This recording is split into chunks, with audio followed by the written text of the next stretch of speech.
जब भगवान राम लक्ष्मण को राजा दशरथ ने सुपुर्द कर दिया विश्वामित्र मुनि को, राजा दशरथ ने सुपुर्द कर दिया, कहा आज से यही तुम्हारे माता पिता हैं। विश्वामित्र मुनि उनको दोनों को, भाई को लेकर के चले जंगल में। रास्ते में अहल्या मिली तो विश्वामित्र मुनि ने कहा, चरण रज चाहती कृपा करो रघुवीर। फिर आगे बढ़े, कहीं भी भगवान राम को कोई सम्मान नहीं मिला, कोई नहीं पूछा। जनक धाम पहुंच गए, सीता जी मिली तो वह पुष्प वाटिका में फूल के साथ खेल रही थी। राम ने भी देखा, वह भी फूल की गाछ के ओट से भगवान राम को देख रही थी। फिर मन ही मन एक दूसरे को वर्ण कर ली। वह तो आह्वान ही की थी, सीता जी ने राम को बुलाए थे तो भगवान राम को दौड़े पर जाना पड़ा। तो फिर स्वयंवर हुआ, फिर धनुष तोड़ा गया, फिर बवाल हुआ, फिर तो शादी हुई। अब कोहबर घर में शादी के रूम में तो वहाँ पर पुलिस सेना नहीं होती है और कोई पुरुष भी नहीं रहता है। पुरुष एक ही होता है, वह लड़का जिससे शादी होती है। और लड़कियों का तो वहाँ पर 1-2 नहीं 10-20 वहाँ। पहले तो किसी ने राम को नहीं पूछा, पहले किसी ने भी राम को अवगत नहीं किया। जब राम उस रूम में गए, सीता जी थी तो सारी लड़कियां बवाल मचाना शुरू कर दी। सीता जी क्यों उनसे शादी करेगा, शादी हम करेंगे। सीता जी शादी क्यों करेंगे, हम काहे नहीं करेंगे शादी, हम आपसे शादी हम करेंगे। तब आप देखा होगा जो कृष्ण भगवान रूप में जब आए, कृष्ण भगवान तो राधा, रुक्मिणी, सत्यभामा और कितना प्रेमिका, पत्नी, सब बहुत सारा थे। तो ये तो अब भगवान राम के साथ अब सीता जी को कुछ अकेली सीता और 10-20 लड़कियां, तो वह कैसे जीतती। तो क्योंकि सीता जी तो आह्वान की थी, वे तो वर्ण कर लिए थे भगवान राम को पहले ही। भगवान राम ने भी उनको वर्ण कर लिया था। तो भगवान राम को बोलना पड़ा, अभी तो हम मर्यादा पुरुषोत्तम के रूप में आए हैं, हम एक ही नारी को वर्ण करेंगे, आप सभी को कैसे करें।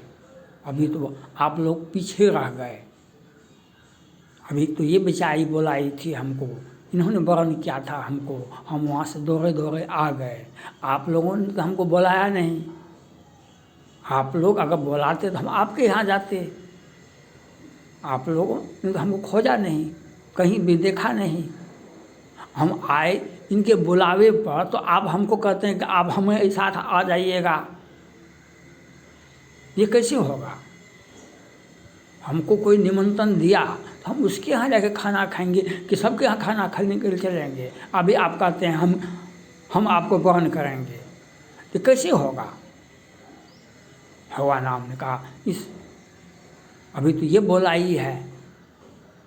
कहा कि तब हमारा क्या होगा? कहा कि हम वचन देते हैं, हमारा बात झूठा नहीं होता है। तुम लड़की हो, नारी हो, और तुम्हें तो और कभी भी हम झूठ नहीं बोल सकते, किसी को भी झूठ नहीं बोलते हैं। हम तुम्हारा राजा पुरुषोत्तम हैं, तो तुम जहाँ पर कहो, खेत में, खलिहान में, सड़क पर, पेड़ा पर, जहाँ तुम हमको मिलो वहाँ हम तुमको प्यार करेंगे। हम वचन देते हैं, तुम जहाँ भी हमको कहेंगे, प्यार करने का आह्वान करेंगे, हम वहाँ प्यार करेंगे। लेकिन इस जन्म में नहीं, तुम अगला जन्म में, इस जन्म में तो हम ये हमको वर्ण कर चुके हैं, हम इनको वर्ण कर चुके हैं। अब इसमें संभावना नहीं है कुछ भी, इसमें थोड़ा सा भी संभावना नहीं है। तब जब भगवान राम का अवतार हुआ, कृष्णा अवतार हुआ, तो आपने देखा वहाँ पर राधा थी सीता बन करके, और राधा, रुक्मिणी, सत्यभामा और कौन कितना जो तपस्यारत थे, जो इंतजार कर रहे थे भगवान राम जिसको नहीं प्यार दे सके, तो वह वहाँ पर रास्ते में, जंगल में, गोकुल में, वृंदावन में, द्वारका में वहाँ बैठी हुई थी। तो भगवान कृष्ण ने उनको जो मांगी वह उनको दिए, वह प्यार मांगी तो प्यार दिए। तो इसीलिए जो कृष्ण भगवान का वह प्रेम, जब सीता जी ने उनको बुलाए, वे दौड़े दौड़े पहुंच गए वहाँ पर। तो कौवर घर में तो बहुत सारी लड़कियां रहती सब, तो इसीलिए राम सिर्फ इस जन्म में सीता जी का वर्ण किए और किसी को भी। और जब कृष्णा अवतार हुआ तो इन लोगों का जो प्रतिज्ञा था, जो राम का प्रतिज्ञा था, और इन लोगों का जो मांग था, उसकी पूर्ति भगवान कृष्ण जब बने तब उन्होंने उनके आग्रह को स्वीकार किया और कृष्ण लीला करके दिखाए लोगों को। राम का लीला वह तो इसलिए रास रचैया कृष्ण कहलाए। राम आदर्श जीवन में सिर्फ सीता जी को ही वहन किए, लेकिन इन लोग लड़कियों के बात पर उन्होंने रासलीला रचाए कृष्ण के रूप में। तो वह इसीलिए आप देखते होइएगा कुछ लोग आलोचना कर, जो अनेक पत्नियां थी, अनेक पत्नियां कृष्ण को नहीं था। इन लोगों का जो डिमांड था, जो प्रतिज्ञा था कि हम आपको ही वर्ण करेंगे, तो उसको पूरा तो भगवान राम जब बोल दिए तो उसको तो पूरा करेंगे वो। तो कृष्णा अवतार में वह अपना वचन को पूरा किए। तो आप नहीं समझ रहे हैं तो यह आपके ऊपर है। और वही कृष्ण भगवान का पुत्र पोता लोग इस बात को समझ नहीं सके। थॉट को समझना तो साधारण बात नहीं है, बहुत गहन अध्ययन करना पड़ता है। तो उनका पोता परपोता वह यह देखे कि हमारे दादाजी किसी भी महिला को, किसी भी लड़की को पकड़ लेते हैं, तो वे लोग भी पकड़ना शुरू कर दिए। तो हाहाकार मच गया, हाहाकार मच गया। तो दुर्वासा ऋषि को आना पड़ा दुर्वासा ऋषि को आना पड़ा, तो उन्हीं के साथ ही मजाक हुआ। तो कहा कि सो एक नारी लोहा के एक कठपुतली बनाई गई, उसे नारी का रूप दिया गया। कहा कि दुर्वासा ऋषि के आगे कहा, इस नारी को शादी के बाद बेटा होगा कि बेटी होगा, आप बताइए। दुर्वासा ऋषि आवेश में आ गए, तो कहा कि इससे जो जन्म लेगा वह सर्वनाश का कारण बनेगा। और वही हुआ, क्योंकि आप अधर्म के रास्ते पर चलेंगे तो सर्वनाश निश्चित है।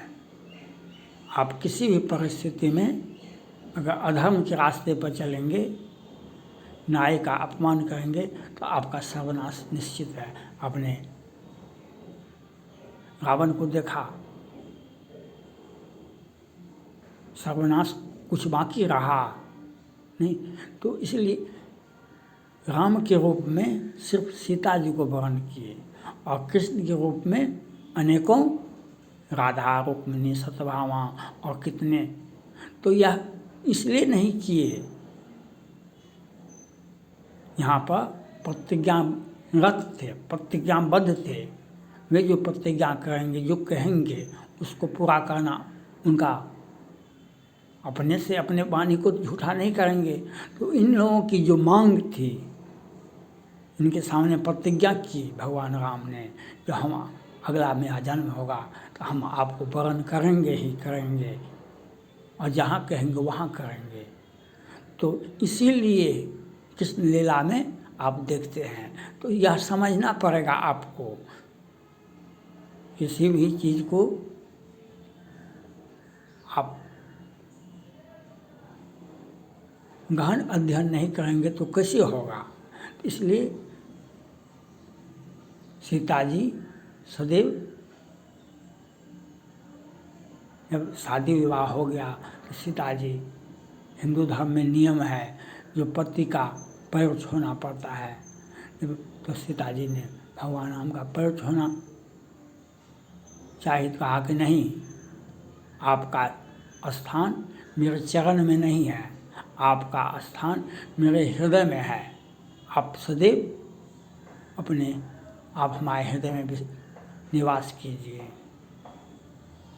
तो आपको गहन अध्ययन के साथ साथ क्यों राम ने किसी को एक सीता जी को वर्ण किए और कृष्ण ने के साथ अनेकों आप देखते हैं, इसके पीछे तथ्य जानना पड़ता है। इसके पीछे आपको सोचना पड़ेगा, विचार करना पड़ेगा, क्यों परिस्थितियाँ वहाँ पर आई। और कृष्ण तो अच्युत थे, कृष्ण तो अच्युत थे, वे किसी को भी